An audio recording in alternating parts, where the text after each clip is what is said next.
25K and 50K Sillamore race. This is one of our favorite races at the time because it's, well, any long race is really a fun race because you know that when they take off you've got plenty of time to do any kind of final setup or checking or whatever. You know, when you've got a 5K, it's usually gun goes off and it's quick and fast. So you have to have everything set up beforehand, and so anyways, it's kind of a basic finish line. It does the job well, though. We only, for some reason, brought one TV. Well, that's fine. We usually have one facing the camera too, but we actually missed a tripod too, so we got a camera kind of taped up there. But anyways, so I'm going to kind of explain the setup. We've got our main reader, of course, on the ground. With this race, you know, the good thing about long races, I'd rather. I really enjoy timing the long races because, like I said, no matter how many participants you have, by the time they get here to the finish, they're usually spaced out with a good gap between runners, and so it's just super easy to time. But so we've got our main reader there. We've only got 5 antennas hooked up to it. Really, we could use just 2 antennas hooked up to it, plus, of course, one backup system. But we have, of course, plenty of antennas and cables and everything, so we went ahead and hooked up 5. So the first antenna is hooked up to the main reader. The second one's hooked up to the backup reader. You know, that's a TR200, of course. And so if our main reader were to go down, then the second antenna right here is still close enough to where it should pick everyone up with fairly accurate times. Now, of course, if we notice that our main reader goes down, obviously we'll narrow the chute down. 2 of these mats is 6 feet, and so we'd simply probably remove a mat and make it to where you know, it's around roughly 6 feet. Now, obviously, if you made it 7 or 8 feet, you're not going to find people, you know, for some reason running down, rubbing the ribbon here all the way down. So people are going to finish dead center of the finish line. And so anyways, that's kind of our setup. The main point of this video, though, I wanted to show you something I learned with the Results Kiosk. I'm going to get that in a second. I finally, I'm not a networking person, so I struggled with it for a little bit, but I finally got the wireless setup working, and it seems to be great. So I'm going to show you the way I did it, because I think it was an easy way, so we'll cover that next. Now we do have, just like last year, we've got 1 antenna with 2 mats in a tub that the race director, all he had to do, and he did it last year, he said, man, this couldn't be any easier. He opened the lid of the tub, opened the lid of the laptop. I already had, when he opened the lid, the computer woke up and it already had the clock up and running. Now, when you're capturing times on the course, the clock time on the computer does not matter. That station, even if you're capturing multiple splits, all it's doing is capturing date time stamps of each read. And so, if you tell it, you know, you can do the gap times and everything else like you can at the finish line. You can say, okay, you know, read a tag, and then don't consider another read of that tag another lap unless it's been more than a minute or however long you specify. Now, of course, out there it's going to be just a simple turnaround and come back, and so it's just one time captured. And so the way he's got it is, as runners come up, they'll be coming kind of behind the antenna, and they'll come up and then circle the cone and then go back out. And so as they circle it, they've got 2 mats there that the runner will run over to pick up the split time. So we do have a split station out on the course. And so that was super easy. He opened the lid, which showed the clock, and then he hit start listening. I also put a battery backup in there. I told him just hold the button on the battery backup for 2 seconds. It turns on. That'll just help keep the laptop charged even longer. And of course, the TR200 works off the laptop battery. And the laptop I gave him, even with the lid up, it's got a 6-hour battery. And with the lid down, it's even, you know, quite a bit longer because it's not having to show the display. And so, and of course, you want to set the setting on the laptop to where there's, you know, in the power options, you've got, there's a setting there that says, you know, choose what happens when you close the lid. You want to turn that to do nothing. That way you can close the lid, it turns the display off, but the laptop's still running.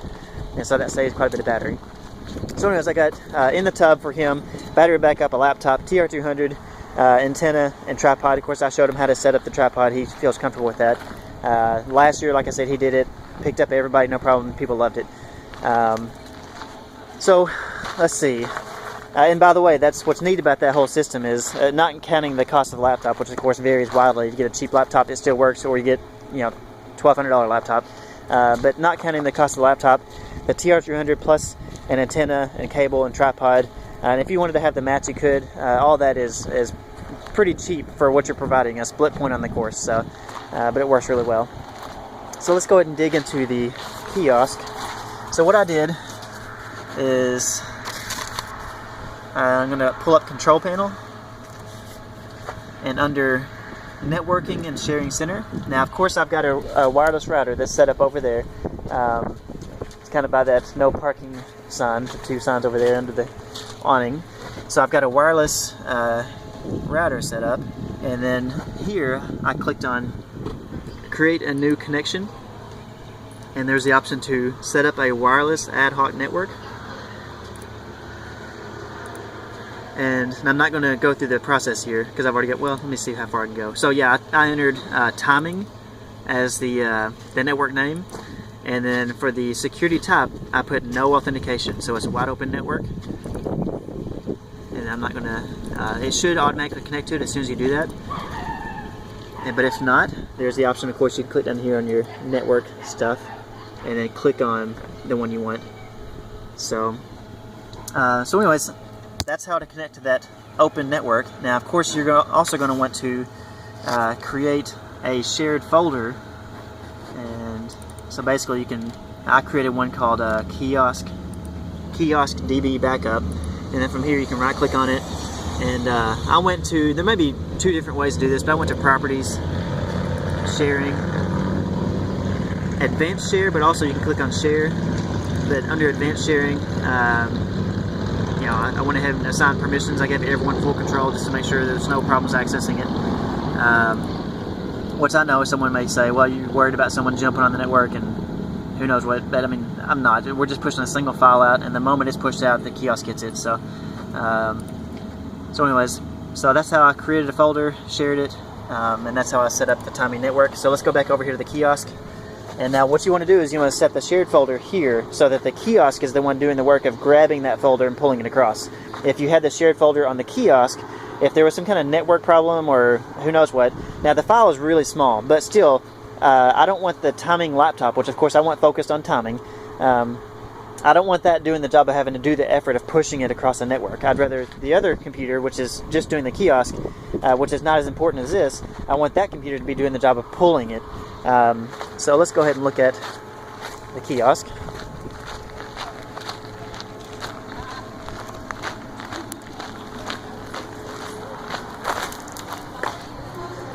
Now for the kiosk today, we're going to try something different. Now, by the way, we do have our tub here where runners will know. We threw a few spare tags from other races in. They'll know as soon as they walk up, they can scan their tag. And hopefully we'll have a volunteer here that will simply make the process go even quicker. They'll simply say tags, and when people hand them, they'll scan them for them. But anyways, they'll scan their tags. It should print off automatically. We've already tested that with a few tags. But anyways, they could, of course, walk up here and type their number in, 23, search. And then if it finds them, this turns automatically into print. They can hit search and then print. Now, as you might see, we're not showing the two races, the 25K and 50K. We've always done that, but today we're going to try just showing just this little number pad. And so this is our usual, the way it usually looks. Let me get the focus here, sorry. I'm not sure why the camera's not focusing. But anyways, so this is the way it usually looks, but you can touch here and say hide this. Or if you didn't want to have a print option, if all you wanted to have is just a rolling list of results, then you also have the option to hide the bib number entry panel. So, of course, you click there to turn that off. And this will simply loop back and forth between the races and showing all the results. And when it gets down to the bottom, it loops to the next race and so on.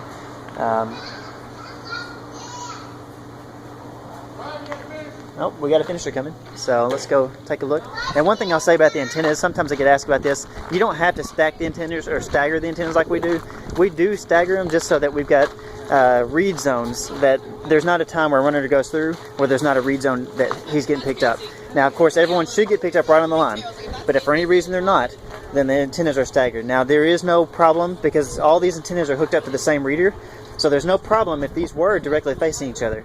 The reader itself handles listening only to one antenna at a time to make sure there's no tag confusion. And so, now of course it does that so quick that to you and I it looks like all the antennas are live all the time. But so anyways, there's no rhyme or reason except the fact that we want to have read zones that where there's no gaps. And so that's why a runner going all the way through all these read zones and not getting picked up is hard to imagine. So, all right, here comes our first runner. I don't think he went all the way. His girlfriend doesn't think he went all the